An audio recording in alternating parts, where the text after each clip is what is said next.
viral saat-saat ini antara perselingkuhan dengan pernikahan, baik itu pernikahan pertama ataupun yang kedua, ketiga sampai keempat. Inilah di sini dengan begitu softnya, dengan begitu halusnya setan bermain dalam godaannya kita. Dengan kata-kata perselingkuhan enak, tapi menjurus kepada sebuah dosa yang itu nggak bisa kita pungkiri gitu. Tapi ada sebuah yang suci, yang sakral, yang namanya pernikahan, tapi begitu sangat berat godaannya, begitu sangat dahsyat hambatannya. Ketika ada yang berselingkuh,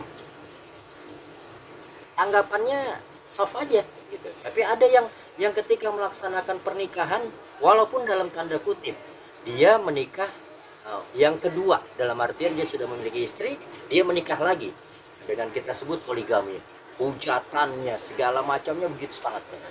Padahal kalau kita lihat dalam kacamata syariah, dalam kacamata aturan, apapun itu agamanya dan segala macam, ya kebenaran itu mutlak. Jadi untuk beberapa perselingkuhan, ya kita kalau kita bicara dari nilai keimanan kita, dari pondasi agama yang kita anut, yang kita yakini, yaitu adalah perbuatan yang dilarang, dosa. Dalam Al-Quran jelas, wala taqrabuz zina, jangan sekali-kali kamu mendekati zina. Mendekati zina aja tidak boleh, apalagi melakukannya. Apapun itu yang hanya sebatas menjalin hubungan spesial, yaitu adalah dalam kategori zina. Dengan bahasa kemasan halusnya perselingkuhan. Untuk yang keduanya, untuk masalah poligami, ya, ini secara syariah juga, secara agama kita sudah dibenarkan dalam Al-Quran.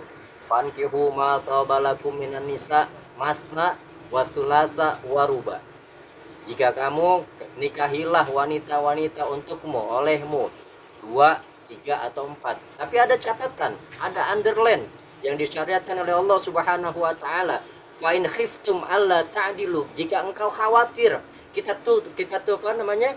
Kita ukur kemampuan kita. Fa in khiftum, jika engkau takut, engkau khawatir tidak bisa berlaku adil, fawahid, maka cukup satu saja. Jadi seperti itu.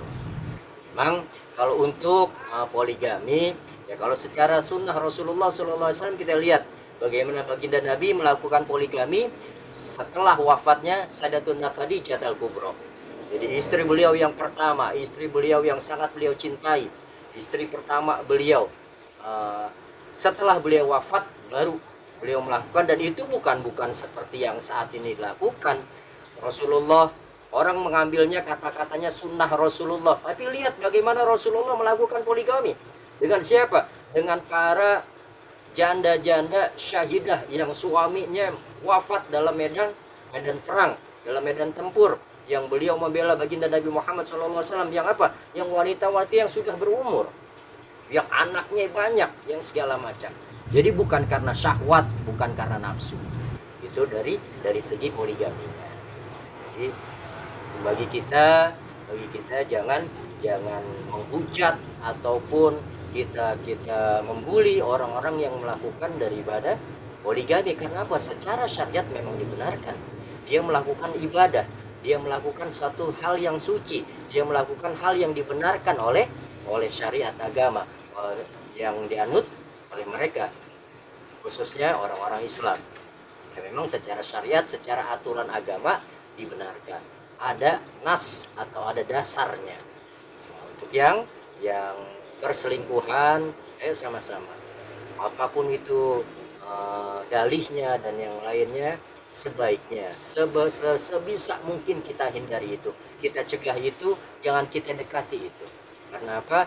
Itu dengan dari hal yang kita lakukan bisa menghancurkan rumah tangga kita, ada yang tersakiti dan yang segala macam. Kalau memang diantaranya sudah saling menyukai, ya bawa ke ranah yang disucikan, ranah yang halal. Cinta itu suci, mahabbah itu suci, hubungan itu suci. Jangan kita kotori dengan nafsu-nafsu angkara, nafsu-nafsu setan yang menjurus kepada sebuah kemaksiatan gitu. Untuk pernikahan adalah suci. Yang paling dibenci walaupun halal. Abghadul halal indallahi at-thalaq, sesuatu yang halal, sesuatu yang boleh tapi dibenci oleh Allah Subhanahu wa taala adalah tolak. Tapi kalau memang itu adalah sebuah solusi, adalah sebuah jalan keluar untuk islaha, untuk kebaikan, islahum bima'ruf, lakukan perceraian itu dengan yang baik. Ini sebelum, jangankan untuk pasca perceraian, ketika proses perceraian dia main gontok-gontokan di majelis, di apa namanya, di pengadilan agama, saling mencerca dan yang lainnya, berarti talaknya itu udah dibenci, dilaknat. Karena apa? Perpisahan mereka dilakukan dengan tidak baik. Gitu. Karena apa? Boleh dilakukan tapi islaha bil ma'ruf, islah dengan yang baik. Setelah perceraian, setelah disahkan oleh majelis hakim, alasan mereka bercerai untuk hak asuh anak, untuk hak asuh anak secara syariat diasuh oleh keduanya. Dalam artian apa? Ketika diasuh memang secara ini lebih dekat ketika dalam usia sebelum baligh, itu anak harus lebih dekat kepada ibu. Karena apa? Ibu madrasatil ula. Ibu adalah madrasah atau sekolah atau tempat pendidikan yang pertama bagi anak. Itu secara syariat memang ada aturannya. Ketika setelah dewasa, setelah ini si anak itu diperbolehkan untuk menentukan tanpa ada paksaan. Jadi kalau secara syariat dia mau ikut ayahnya atau ikut bapaknya, atau ikut ibunya. Tapi lebih ini syariat memilihnya lebih mengarahkannya ketika itu anak wanita, maka ikutlah dengan ibunya. Ketika anak itu anak laki-laki, maka ikutlah dengan ayahnya. Jadi kalaupun tidak, si ayah yang harus meridhoi anak tersebut diasuh oleh ibunya. Untuk nafkah nggak ada bekas anak. Jadi, untuk nafkahnya, untuk apa, nafkah zahirnya, nafkah untuk makan dan lainnya, selagi itu si ayah itu mampu, maka untuk anak-anaknya harus dilakukan, harus diberikan oleh si ayah.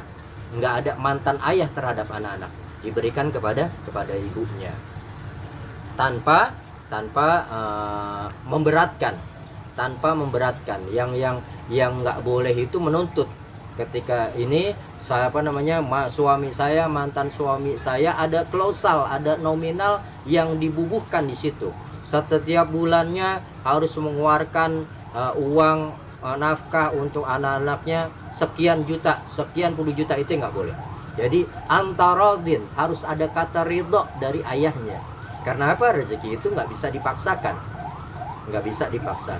Yang keduanya, harta gono gini itu memang karena memang aturan syariah di negara kita adalah aturan kompilasi dalam hukum perundang-undangan Kementerian Agama. Itu adalah sebuah aturan yang diambil dari beberapa sumber hukum fikih. Nah, kalau itu tidak ada kewajiban. Ketika harta gono gini, harta pembagian harta ini yang ada itu pembagian yang antarodinnya, yang penting ridhonya. Bagaimana harta yang sudah ditinggalkan, apabila saling meridhoi, maka harus dibagi. Jadi kuncinya antarodin, saling meridhoi.